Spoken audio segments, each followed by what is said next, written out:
ජීවිතයේ තමන්ට වඩාත්ම අවශ්‍ය වෙන්නේ මොනවද?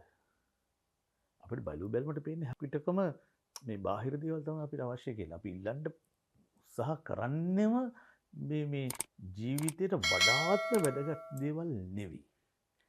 ඒක අපේ මිනිස් ස්වභාවයේ හැටි. විවිධ දේවල් වලට අපි ඔළුව යනවා. හැබැයි මූලික දෙයක් තියෙනවා. දැන් ඔය ආහාර පාන, ජලය, වාතය මේ දේවල් මිනිස් ජීවිතයට උමනා වගේම බලන්න හිතලා ආරක්ෂාව අපේ ජීවිතේ සිකුව නැත්තම් අපේ ජීවිතයට ආරක්ෂාකාරී පදනමක් නැත්නම් දැන් බලන්න රටක ලෝකික වටේ පිටේ බෝම්බ පිපිරෙනවා බිය තියෙනවා නම් විශ්වාසයක් නැහැ සොර සතුරු ඉන්නවා නම් වටා පිටාවල ගෙවල් බිඳගෙන යනකොට තමන්ට නිින්ද යන්නේ නැහැ නේද?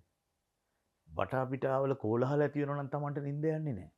තමන්ගේ නිවසට තවත් කෙනෙක් එක්ක රණ්ඩු සරුවල් වෙලා තියෙනවා නම් බියන්සකින් ජීවත් වෙන්නේ. එහා ගෙදර මනුස්සයත් එක්ක රණ්ඩු වෙනවා නම් මෙහා ගෙදර මනුස්සයත් එක්ක රණ්ඩු වෙනවා නම් වැටට රණ්ඩු වෙනවා නම් ඒ ආරක්ෂාව නැහැ. කොයි වෙලාවෙ මේ මිනිහා මට ගහයිද? මට මගේ අතින් මේ මිනිහට පාරක් වදීද? හරිම මේ ව්‍යාකූල තැනකට අපිපත් වෙනවා. ඉතින් අර හැම දෙයක් ගැනම අපි හිතනවා තමයි මේවා ලැබුණොත් හොඳයි කියලා. හැබැයි ආරක්ෂාව පළමුවෙන්. Safety first. ඒ කියන්නේ සමහරට ඒක වචනයකට කිව්වට වැඩපළකදී එහෙම කිව්වට ආරක්ෂාව තමයි ජීවිතේ හැමදේම. සහකාරියෙක් එකතු වෙන්නේ මූලික දේ ආරක්ෂාව. සහකාරියට ඕනේ සහකරුවගේ ආරක්ෂාව. එතකොට අර තාත්තා ගෙදර එන්න පරක්කු වෙච්චාම දරුවන්ට ටිකක් කනස්සල්ලක් ඇති වෙනවා. චකිතයකින් ජීවත් වෙනවා. තාත්තා යම්මයි එනකන් දරුවෝ කොච්චර ආසාවෙන් දැස් දැල්වාගෙන බලාගෙන ඉන්නේ ආරක්ෂාව තමන්ට නෑ. දැන් බලන්න පාරේ තොටක ගමනක් යනකොට මම දැකලා තියෙන දෙයක් තමයි පුංචි කාලේ පාර පයින්නවා අපි. පාර පයින්න තාත්තගේ අතේ ඉල්ලලා. තාත්තගේ අතේ ඉල්ලලා පාර පයින්නකොට අපි වටපිට බලන්නෙත් නෑ මොනවක්වත් බලන්නේ නෑ. තාත්තගේ ඇඟිල්ලයි තාත්තගේ අත දිහා අපි බලන්නේ. ඒ තාත්තා ගැන විශ්වාසයක් තියෙනකොට තාත්තා අපිව අර පාර ක්‍රොස් කරන ආරක්ෂාකාරී අන්දමට අපිට ඒ තියෙන විශ්වාසය. අන්න එතන තමයි මූලික දේ තියෙන්නේ. ඒ ආරක්ෂාව අපිට දැනෙනකොට අපිට බියක් සැකක් නෑ අපේ ජීවිතය හරි සතුටයි.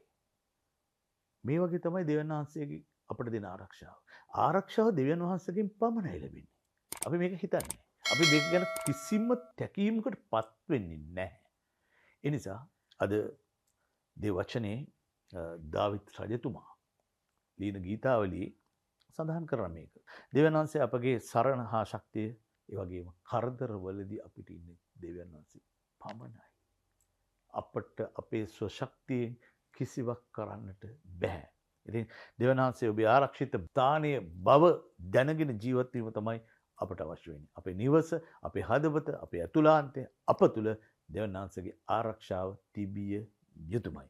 උන්වහන්සේගේ පැමිණීම ආරක්ෂාව ඒ වගේම ඒක නිසා තමයි අපිට සංසුන් භාවයක් අපිට ඇති වෙන්නේ. ඉතින් ඒ උන්වහන්සේ ලබා දෙන උපකාරය පිළිබඳව අපි කටයුතු කරන්නට ඕනේ. ඒ ගැන අපි සහතිකයක් ලියන්න ඕනේ. අපි සහතිකයෙන් දෙවියන් වහන්සේ අපට දෙන ආරක්ෂාව පිළිබඳව අපට සහතිකයි. ඒ ගැන අපි පැකිලෙන්නේ නැහැ කියන්න උන්වහන්සේ නිසා තමයි අද අපි ජීවත් වෙන්නේ උන්වහන්සේගේ ආරක්ෂාව නිසාමයි. එහෙමනම් පුංචි විවේකයක් ගන්න බය නැතුව අපි කරදරවලට හිර වෙලා ඉන්නවට වඩා විවේකීව සතුටින් ඉන්න දෙවියන් වහන්සේගේ ආරක්ෂාව අප සමගයි. යහපත් දවසක්. ජෙස්පිටයි.